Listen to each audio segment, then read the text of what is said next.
Today I'm going to talk about one of my biggest passions, which is karate. I started karate in 2006, I think, which means I've been doing it for 9 years, which is about half my life. In fact, most of the people in my family do karate.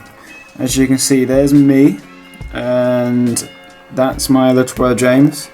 That's my sister, and that's my dad, who's the head instructor of the karate club. The club I train in is called Sifu Karate Club. I've actually got a t-shirt somewhere. Let me just...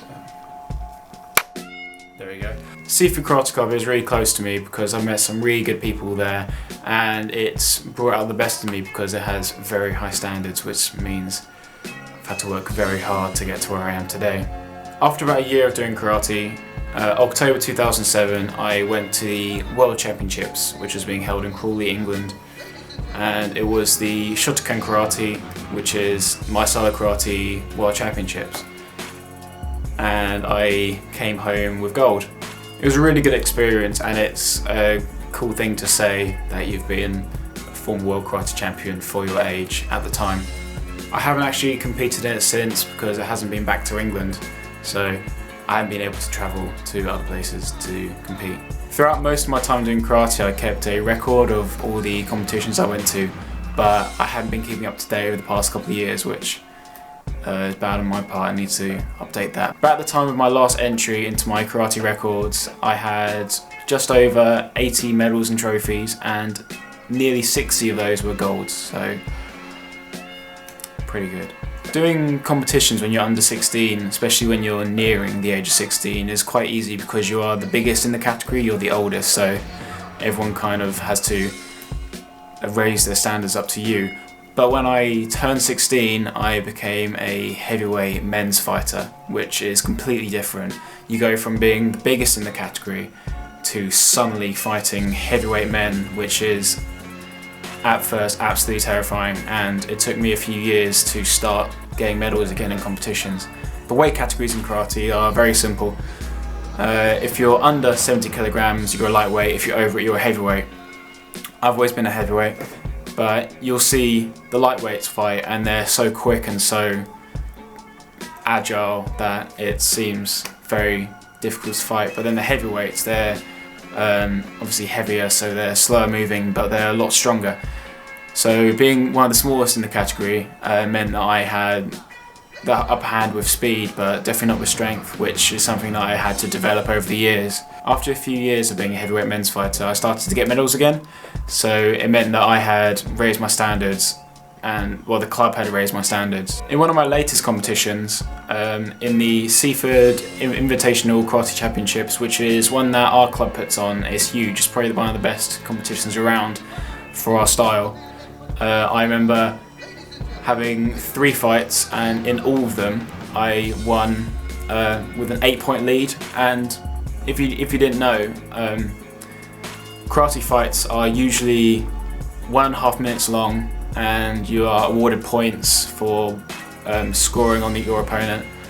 And if at any point in the fight you become 8 points in the lead, it's an instant win. And I did that 3 times in a row. And in the final, I was fighting a guy called Callum Ware. Super karate competition had been going on for a few years, and the 2 times before that, I always lost to Callum Ware. We were good friends, but this time he didn't score a single point on me, and I became 8 points up, and I won. And this was such an amazing feeling. Probably better than winning the World Championships, because it just meant that I had really improved. Obviously karate is a contact sport, so you do get injuries over the years. Myself, I've broken many toes and many fingers, but that's just something that happens to everyone in karate.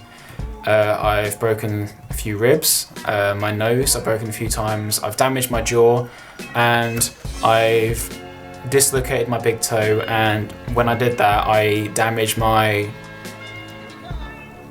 extender hallucis longus tendon, which is on the top of your foot, and that was extremely painful. And I've also been just generally battered and bruised, and that's just something that happens. After 7 or 8 years doing karate, I went for my black belt grading. And this was such a nerve-wracking time because my whole karate career had built up to this moment. Especially within the last the year before then was really intense training for that 1 or 2 hours of karate, which means a lot of blood, sweat and tears went into this moment. And I remember the night before, I hadn't washed my karate suit and it was damp on the day and it was just so stressful, but everything came together, and it's probably the best moment of my life because it was just such a weight off my shoulders, and it was where everyone aims to be in karate, to be a black belt.